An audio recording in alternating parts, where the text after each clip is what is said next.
झारखंड में सत्ता दोबारा आने के बाद पहली बार जेएमएम के कार्यालय में एक पीसी किया गया है। पीसी में प्रधान महासचिव सुप्रियो भट्टाचार्य ने कहा कि जिस तरह से बीजेपी के अध्यक्ष बाबूलाल मरांडी ने आदिवासियों को लेकर के गंभीर बातें लिख रहे हैं और कह रहे उसमें कोई सच्चाई नहीं है। जोहार साथियों, आप सबने देखा ही है कि पूरे झारखंड में खासकर जो आदिवासी मूलवासी लोग हैं, उन्होंने जिस प्रकार हमें आशीर्वाद दिया, हमसे खुद को जोड़ा, क्योंकि उन्हीं का बीच का बेटा को अपदस्थ करने के लिए जो बाहर से लोग आए थे, वो जो गुस्सा था उसका प्रतिफल आपको 28 जो आरक्षित सीटें हैं जनजाति का, उसमें 27 तो हम जीते ही हैं और 28वां का जो एक जनजाति संपूर्ण ब्लॉक है जिसमें जनजाति समुदाय की बहुलता है, वहां से भी हमें बढ़त मिली। ठीक है, कुछ कारणों से हम वो सीट हारे हैं, लेकिन अगली बार हमारा प्रयास होगा कि वो सीट भी हम अपनी झोली में लाएं। इधर कुछ दिनों से नतीजे आने के बाद हमारे जो प्रतिपक्ष है भाजपा, उसके जो नेता है, प्रदेश के अध्यक्ष, वो अचानक कल से थोड़ा सक्रिय हो गए। उनको हमारे यहाँ जो कुल 33 जनजातियों में 9 जनजाति जिसको हम लोग आदिम जनजाति कहते हैं, प्रिमिटिव ट्राइब कहते हैं,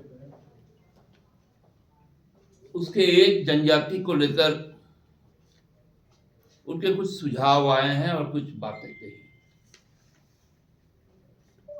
पहाड़िया जनजाति के विषय में, चूंकि संथाल परगना में वो सौर्य पहाड़िया और माल पहाड़िया में विभक्त है और हमारे लातेहार और चतरा के अंचल में उनको बैगा भी कहा जाता है।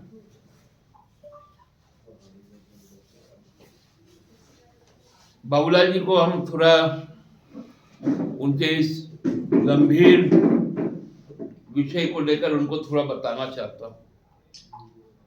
हमारे राज्य के बगल में 2 जनजाति बहुल राज्य है, एक छत्तीसगढ़ है, एक ओडिशा है। ओडिशा में भी उनका ट्राइबल सीएम है और छत्तीसगढ़ में भी उनका ट्राइबल सीएम है। ओडिशा में भी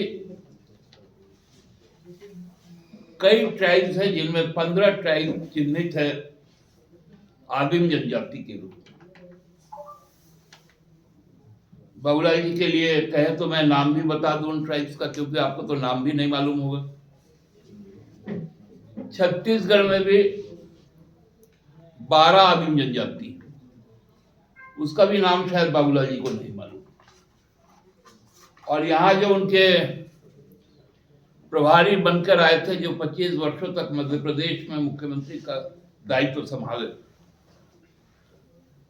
उनके स्टेट मध्य प्रदेश में 18 आदिम जनजाति। बाबूलाल जी, आप पूर्व मुख्यमंत्री हैं, वर्तमान में नवनिर्वाचित विधायक भी हैं, सांसद के रूप में भी आप रहे हैं, तो आपको पेंशन वगैरह तो मिलता ही है। और सबसे धनी राजनीतिक दल का प्रदेश अध्यक्ष होने के नाते साधन भी आपके पास कोई कमी नहीं। मैं आपसे निवेदन करूंगा कि आप इन 3 राज्यों का दौरा कर लें, क्योंकि आप झारखंड में तो रहते हैं, इसलिए झारखंड की समझ तो आपको होनी चाहिए, या है भी।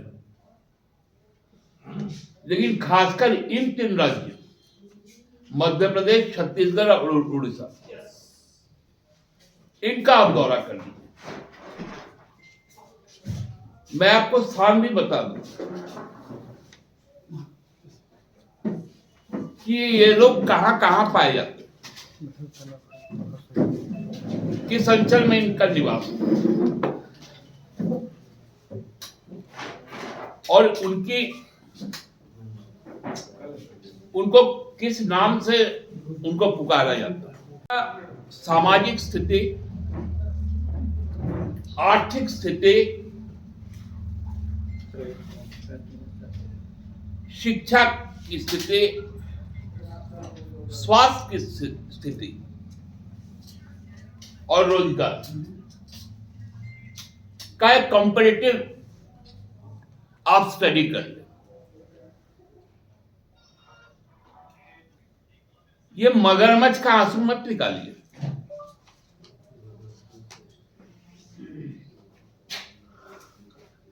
जिस बात की आपको जानकारी नहीं,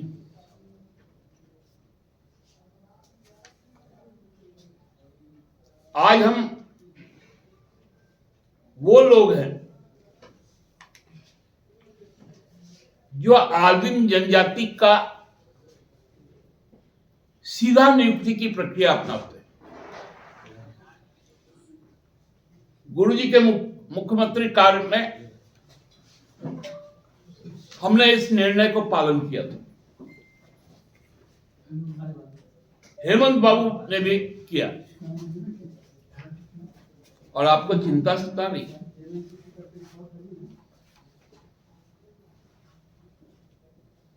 आप यहां का विरोध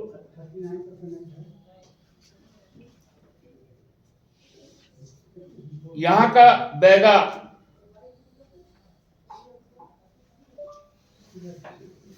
और छत्तीसगढ़, ओडिशा और मध्य प्रदेश का केवल इनका ही तुलना कर दें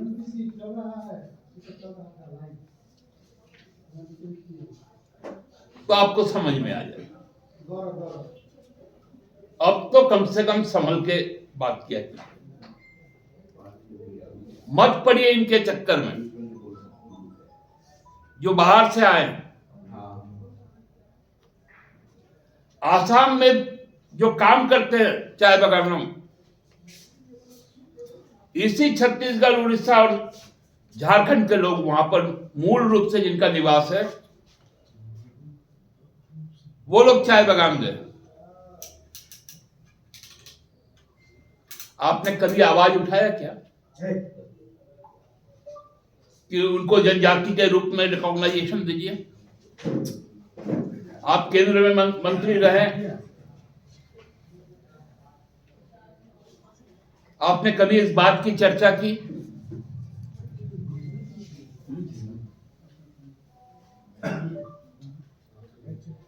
कहां गए आपके वो सब सुरमा सब जो आदिवासी मूलवासी के बीच में आकर धर्म के नाम पे, जाति के नाम पर भ्रम फैला रहे थे?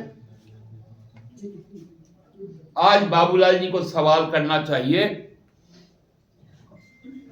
तो हिमंता विश्वा शर्मा से करना चाहिए, सवाल करना चाहिए तो शिवराज सिंह चौहान जी से सवाल करना चाहिए।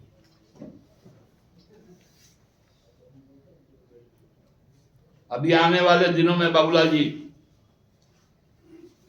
आपको कई पाठे पढ़नी है और जनता आपको पाठ पढ़ाएगी। एक अच्छे